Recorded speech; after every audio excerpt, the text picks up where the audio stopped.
നമസ്കാരം ഫ്രണ്ട്സ്, ഗരം മസാലയുടെ പുതിയൊരു എപ്പിസോഡിലോട്ട് എല്ലാവർക്കും സ്വാഗതം. ഞാനിവിടെ ഒരു മത്തൻ്റെ പീസ് എടുത്തിട്ടുണ്ട് കേട്ടോ. 750 ഗ്രാം വരുന്ന മത്തൻ്റെ പീസാണ്. ഇന്ന് ഈ മത്തൻ ഉപയോഗിച്ചിട്ട് നമുക്ക് നല്ല കിടിലനായിട്ടുള്ള ഒരു തോരൻ ഉണ്ടാക്കാം. സാധാരണ മത്തൻ ഉപയോഗിച്ചിട്ട് കറിയൊക്കെ ഉണ്ടാക്കാറുണ്ട്, അതുപോലെ തന്നെ മത്തങ്ങ വൻപയർ എരിശ്ശേരിയൊക്കെ ഉണ്ടാക്കാറുണ്ട് നമ്മൾ.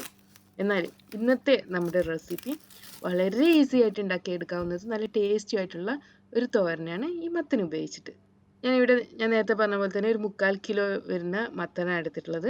ഇതിന് മുകളിലെ സീഡൊക്കെ കളഞ്ഞിട്ട് നന്നായിട്ട് കഴുകി വൃത്തിയാക്കി എടുക്കണം. അതിനുശേഷം നമുക്ക് ഈ മത്തനെ ചെറിയ ചെറിയ പീസുകളാക്കിയിട്ട് മുറിച്ചെടുക്കാം.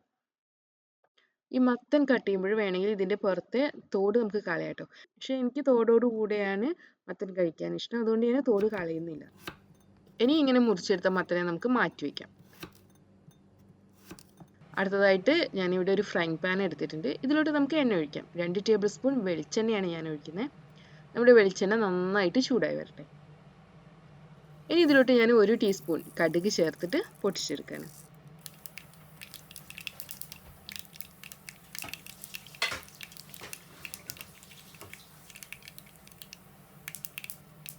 നമ്മുടെ കടുക് പൊട്ടി വന്നിട്ടുണ്ട്.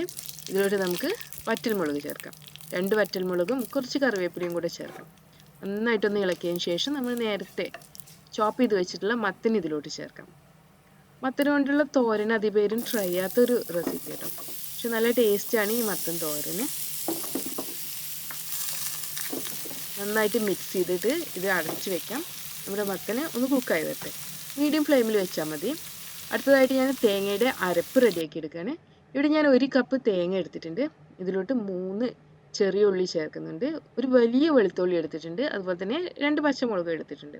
എത്രത്തോളം എരിവ് വേണോ അതിനനുസരിച്ചിട്ട് മുളകിൻ്റെ എണ്ണം കൂട്ടാം കേട്ടോ. ഇതിൻ്റെ കൂടെ തന്നെ 1/2 ടീസ്പൂൺ നല്ല ജീരകം എടുത്തിട്ടുണ്ട് ഞാൻ. ഇനി ഇതെല്ലാം കൂടെ ഒന്ന് ക്രഷ് ചെയ്തെടുക്കുക വേണ്ടേ. ഇപ്പോൾ നമ്മുടെ മത്തൻ ഒരുവിധം കുക്കായി വന്നിട്ടുണ്ട്. നന്നായിട്ട് മിക്സ് ചെയ്തിട്ട് 1-2 മിനിറ്റ് കൂടെ നമുക്ക് വെക്കാം.